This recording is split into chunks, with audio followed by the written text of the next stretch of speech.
अगर आप भी चाहते हैं कि आरसीएम म्यूजिक के वीडियो सबसे पहले आप तक पहुंचे, तो लाल बटन को दबा के चैनल को सब्सक्राइब जरूर करें और साथ में बेल आइकन को दबाना ना भूलें।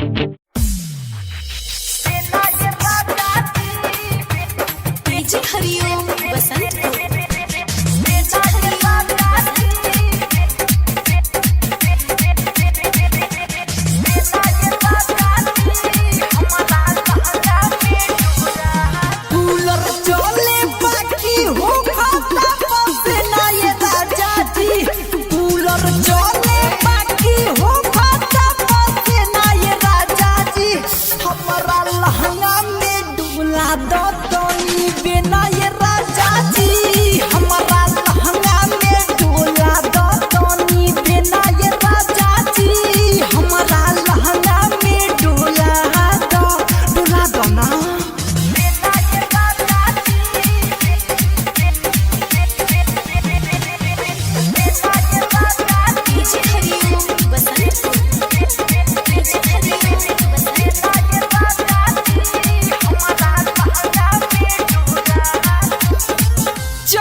राजा जी हमारा